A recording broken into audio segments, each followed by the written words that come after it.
Hello, welcome to Sundays at the Shed. I had to put him down, he was being daft. Every Sunday I am trying to get out as often as I can, a little bit of a recap on where the studio is up to, how it's working, how I'm using it, and do a craft together. So like something that will get you busy with your hands. I'm hoping to inspire you just to have a go. Like do a little bit of DIY on the cheap, so it doesn't cost you a lot of money if something goes wrong, just to have a go and get those lovely hands of yours busy doing something good. I really need to get out in the garden and clear some fallen branches because we had some awful wind in the past few weeks, and I just feel like I really need to tackle that. It's been bothering me that it just makes the garden look such a mess. And so basically there are just leaves and branches everywhere. So that is one of my plans for today, hence why I'm in my gardening stuff. I'm going to get out and do that. I've saved it to show you. I'm going to also fit the events today in the shed, and that will be one of the last things that we need to do, I think, to make it like feel really like not go mouldy. And apart from that, I might take you with me to the charity shop because I've got to go and pick up some bits. It is really windy again today, so we're going to do a little cutaway and I'm going to show you like where things are up to in the garden, because I know you really love an update on how things are growing. Let's do that first. While I'm clearing the leaves from the garden, from the storm and all the wind and all the weather, I thought I'd give you a little bit of an idea of what's coming up next, because I don't think I explained it very well. I'm going to pop to the charity shop as part of this video, and what we're looking for is an old metal tray or maybe a metal baking dish or something like that that's magnetic, that we can turn into a magnetic clipboard for all my bits and bobs in the studio. And I'm thinking I will paint it colourful and then maybe add a little bit of folk art to it too. I've been holding off doing this job in the garden particularly because I know the more wind there is, the more of this is going to happen. But it's one of those really satisfying jobs when you get started. It means I can use my birthday gift that I got from my husband last year, my 50th birthday gift. I call it a trundle truck. I don't know what to call it, the big green sort of wheelbarrow on wheels. I've always wanted one. I am a little bit concerned about the compost heap now because it's pretty much just full of leaves, which I don't think is a good idea apparently. I have got some grass to cut so that I'll have loads of grass clippings to go on top. I think I may have to put a bag of compost on top of it. Let me know what you think. What's your best tips? Just found something super unexpected. It might not be very exciting for you, but it is for me. I actually saw this from the top of the garden the other day and thought it was just like a leaf that had blown down. But this is the plant that was just failing in a plant pot, and I was sure, absolutely sure it was magnolia. But correct me if I'm wrong, that is not a magnolia, that is a clematis. Wow. And that is a really, really pretty clematis too. It looks like it has got a ton of flowers waiting, which is, and it's growing right up and over. And I think I might try and train it to go around the tree. Is that all right? Is that all right? Because I know ivy can be bad for the tree, but I feel like clematises are supposed to climb like wisteria. That's what they do. So I don't know whether that'll be. It is an oak tree. Let me know. I don't want to train it and then have to cut it all down. It's happy in that spot. We should like maximize it, right? Back to the leaves. Right, okay. I know it's windy, but I have to show you this. Let me just. This is my big oak trees, and we had them trimmed back in autumn. I think I might have something. I think I might have dog poo on my gloves. Anyway, we had them trimmed back in autumn. Because they had gotten really out of hand. And can I just show you the results? This is old branch oak tree. Like, look at the size of that one. What I've come to expect from my oak tree is this. This has been for years. This is new growth. This is like oak tree now. It's had its trim. Oh, let me pull a big one off. Because you are not going to believe just the difference. Let's get a small one from there. So this is the size that as it has been like for years, because we don't ask why we didn't get it cut. It wasn't our fault. Let me just tell you, these trees have got like a TPO on them, which means you can only trim them under certain circumstances and agreements from the local council. Needless to say, that's been tricky, but we did it in the end. Okay, so, and this is now what the... Willoughby! Willoughby! Come here, come on. This is, oh my gosh, look at the side-by-side comparison.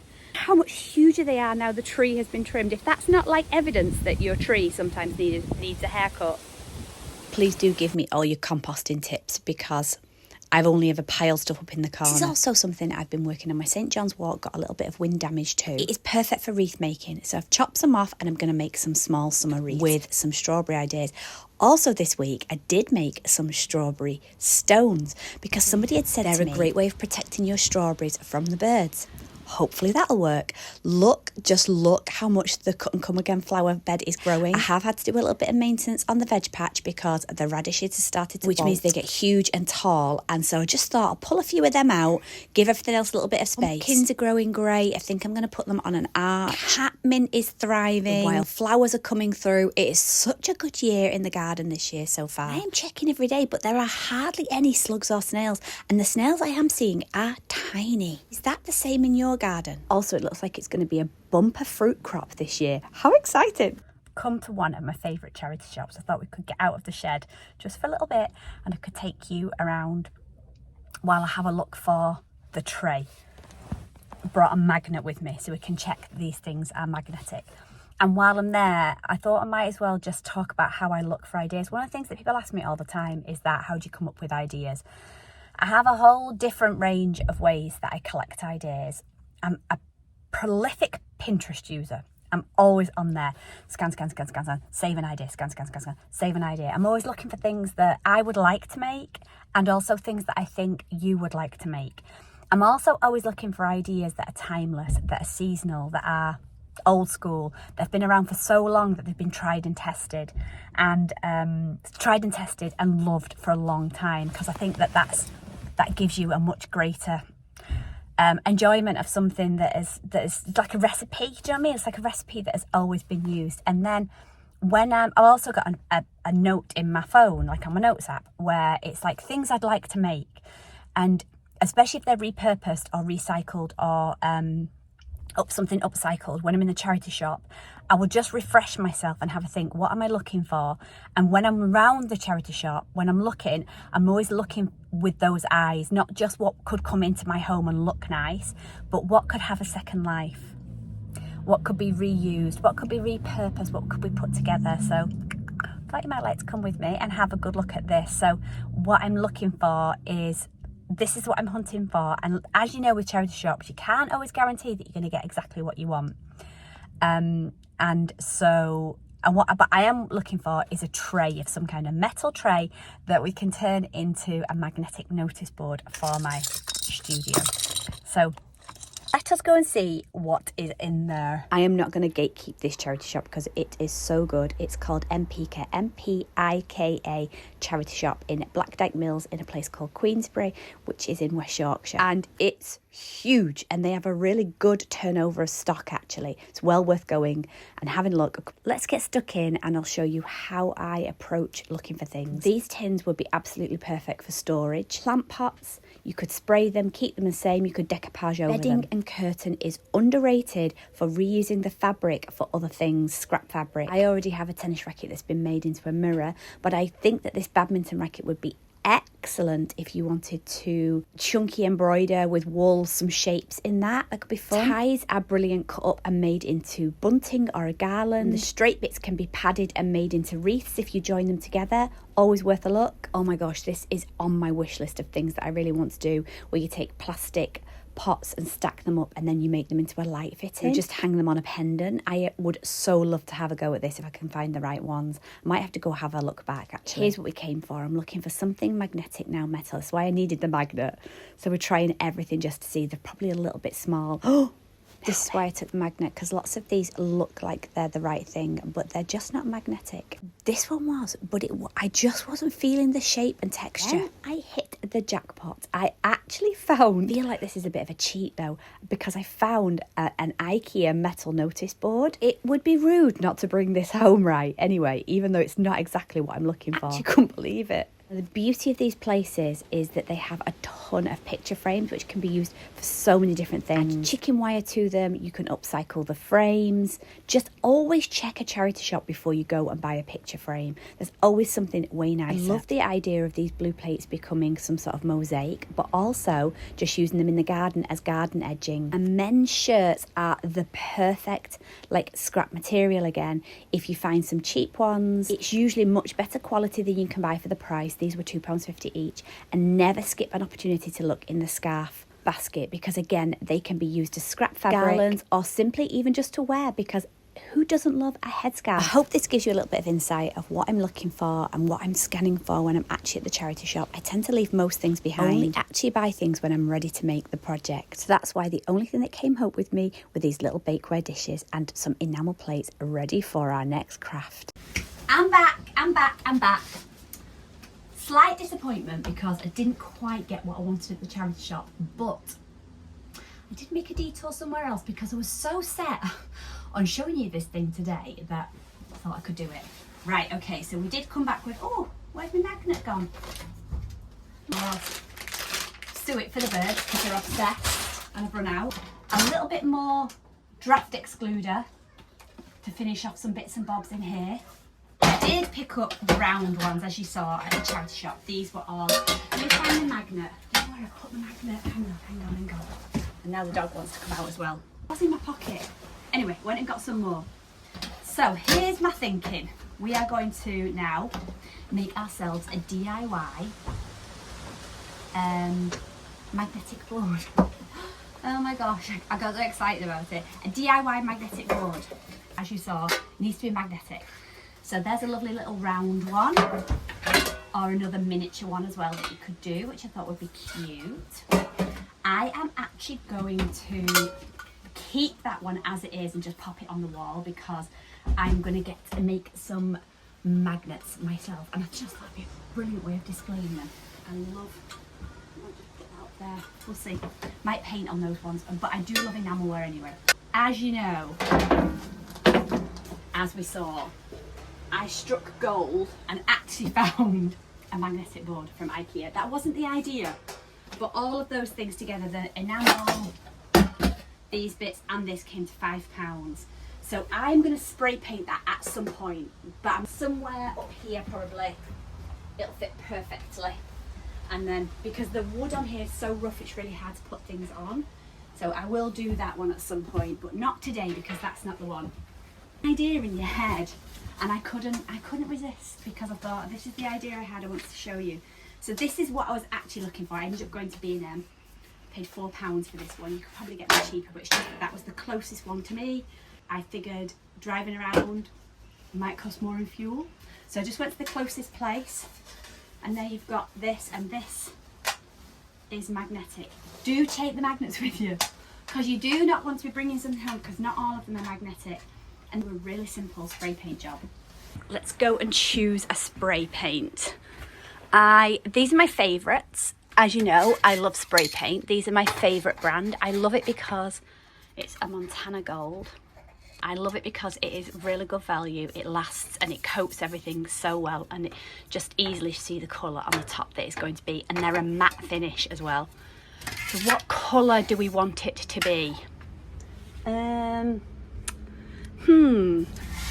Orange could be quite nice. Should we do a yellow?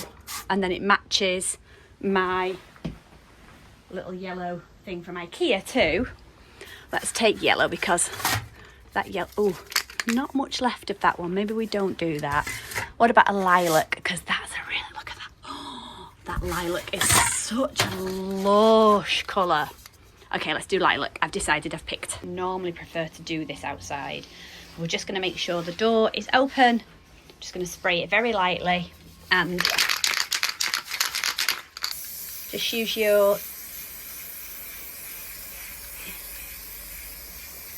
use your own common sense as to how to do this and where to do it.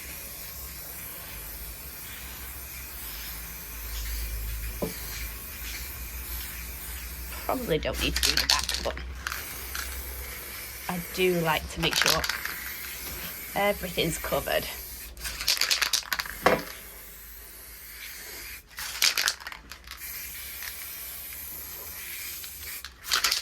I'm actually going to use this side of it because I think it's so much prettier. Oh, I love this blue so much.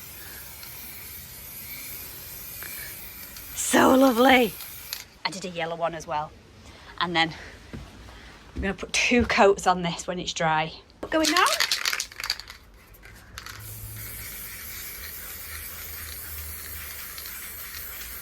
Second coat is always way more boring because you've already done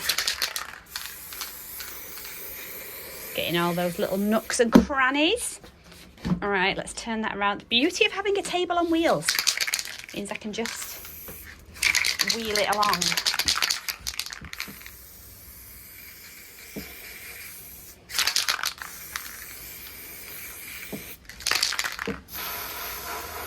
In she goes. Last bit. Leave that to dry for a good couple of hours. I'm going to paint a little bit of folk art in there. Now, I have to be honest, this is not like my area of comfort or expertise. Just got all these little tester pots. I'm not really a painter. I am more a maker. So I'm kind of doing this bit and give you a little bit of inspiration because, like I said, I'm not a painter. It's not my forte. I've got one over there that I've already done that I'm trying to copy off. But if you go on Pinterest, you will find so many really nice, much nicer than this, tutorials on how to paint. Hiya! How are you doing? How's it going? Sorry, I'm just mid this. I'll cut off. Okay. These are supposed to be leaves. Do they look like leaves? Maybe, maybe not. This is just emulsion, and then I'm going to give it a spray over with some varnish at the end. Nothing folk arty can be complete without some red, because red is a huge feature in there. Some big little flowers, which are so cute. I'm really enjoying getting to know a little bit more about different folk art. My daughter-in-law is from the Czech Republic, and I don't know if you know, last year we painted up the garden shed in a really amazing sort of Slavic folk art, which I'd like to do some of that again at some point. Little outbuildings, and it gave me just I was just trying to think, how could we just bring a little bit of her culture into our lives. So that's what we tried to do. Anyway, we had to take the garden shed down because it was past its best, and to put the summer house up, to put this up. The beauty of it is, if you go wrong, you can just wipe it off and start again. And you could even just like test it out first on the newspaper just to make sure you're getting it right. I've practiced this a few times on a little bit of paper with some watercolour pens just to make, oh yeah, in there now, a really nice little yellow dot. In there, and one in there. Pink dots all the way up there. Make them a little bit smaller if they get to the top. They do lovely birds and fish in the folk art, and flowers and ladybirds, and I put and do a little red edge, which I think will just make it really pop all the way around. Again, I'm not a painter, so I'm just showing you so you can get yourself an idea, not so that you look at this and go, oh wow, that looks amazing, because it might not look amazing when I finish, because I'm not a painter. I adore it when people send me pictures, show like just how much better theirs are, and I'm like, yeah, that's how it should look. I'm kind of here for the ideas more than I'm here for the end result. I'm here to share ideas with you of things that you might not have thought of doing, or maybe not have the confidence to do, but you'd like to have a go at. I just want to show you how easy and cheap it is to get started on these things. I'm going to give it a spray with some yacht varnish just on the edges. I don't think the whole thing needs it. Around the edges there. Show you. Don't know if it's quite dry, but I feel like I really need to just get this. Oh, it's not quite dry, but that is complete. And that is our little magnet. I'm going to make my own magnets as well, air dry clayed ones, because I really want to show you how easy it is to make your own magnets. But that is our little cute magnetic board. Oh. Should have done that before really, but done it. Was planning on using the command strips, but the gap on the back of it, hang on, let me just turn it over. That gap there is just a little bit too thick, but you could use command strips. Just spray a little bit of happiness there and just do a little touch up direct. Paint over it and put all the bits back on. Put all the lovely bits back on. There we go, that's better. Now you're gonna go like up here, I